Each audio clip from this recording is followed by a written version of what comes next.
কয়েকদিনের হালকা গরমের পর আজ সকাল থেকে শৈত্যপ্রবাহ চলছে লালমনিরহাটের হাতীবান্ধা উপজেলায়। সকাল থেকে শ্রমজীবী মানুষরা বের হতে না পারলেও সবাইকে পেটের তাগিদে বের হতে হয়। আমরা এসেছি লালমনিরহাটের হাতীবান্ধা উপজেলার নিউ মার্কেটের যে কাঁচা বাজার, সেই কাঁচা বাজারের বর্তমান দাম কি অবস্থা সেটি আপনাদেরকে জানানোর জন্য। দর্শক, আমরা একটু কথা বলবো কাঁচা বাজারে যে দাম বর্তমান, সেই দামে কি ক্রেতারা কতটা খুশি, আমরা যদি একটু কথা বলবো আপনার সঙ্গে।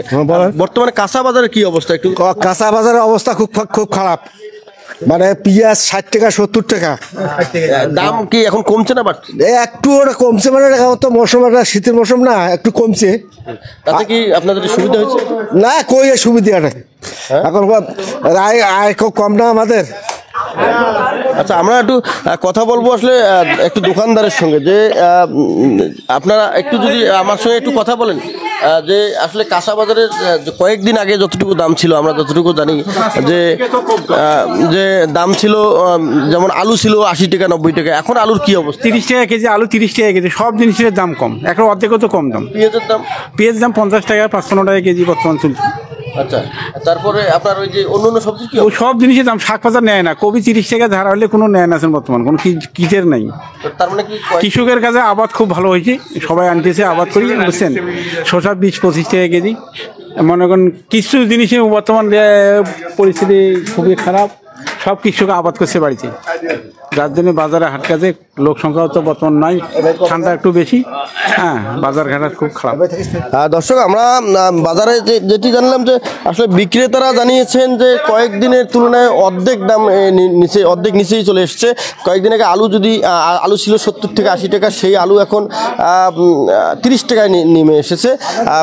যদি বলি যে পাতাকপি ফুলকপি এখন 20 টাকা, 5 কেজির দাম 20 টাকার মধ্যে, এক পিস 5 টাকা, 4 টাকা 5 টাকা। টমেটো ছিল কয়েকদিন আগে 70-80 টাকা কেজি, সেই টমেটো এখন 30 থেকে 35 টাকা কেজি।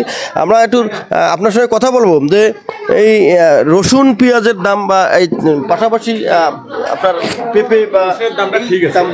পেঁপে বর্তমান 30 টাকা স্যার, কয়েকদিন আগে 40 টাকা আসলো। এখন মনে করো এই যে পেঁয়াজের দাম মনে করো যে 40-50, তারপরে মনে করো এই যে টমেটো 30, আলু 30, মনে করো শসাও 30, সেগুলোর দাম কমছে। কাঁচামরিচ তো আপাতত বর্তমান 40 টাকা স্যার। আমরা একটু কথা বলবো আরেকজনের সঙ্গে, বিক্রেতা আমাদের সঙ্গে আছে। আপনারা এই যে কাঁচা তরকারি কিনতেছেন, আসলে কোথা থেকে কিনতেছেন? সেখানে দাম কি কম না বেশি? এটা আমরা এখন কিনতেছি সরাসরি গিরির কাছ থেকে। গিরি এখন মনে করো যে একবারে দাম কম থাকার কারণে গিরিরও মন খারাপ। হ্যাঁ, আর আমরা যে নিচ্ছি আমাদেরও মন খারাপ বলতে কি বিক্রি নেই, কম রেট দিয়ে নিয়েও কিন্তু বিক্রি হয়েছে না। এই ক্রেতারা কতটুকু? এই ক্রেতারা তো খুশি আছে, কিন্তু ওই কয়টা কেনে, ও ক্রেতারা নিজে বাড়িতে আবাদ করে খাইছে এখন।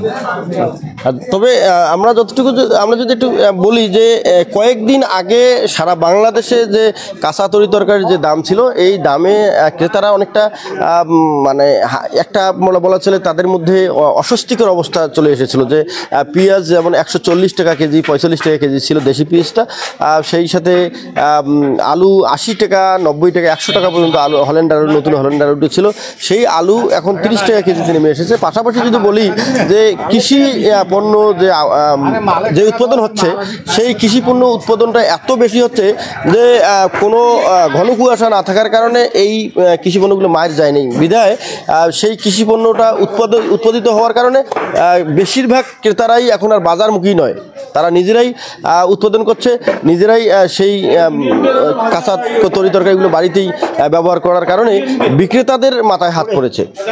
তারা অভিযোগ করছেন ক্রেতাদের বেশি উৎপাদন হওয়ার কারণে বিক্রেতাদের বিক্রি কম হচ্ছে। আগামীতে এমন বাজার চায় ক্রেতারা। M A Rahim, news channel 24, Lalmonirhat.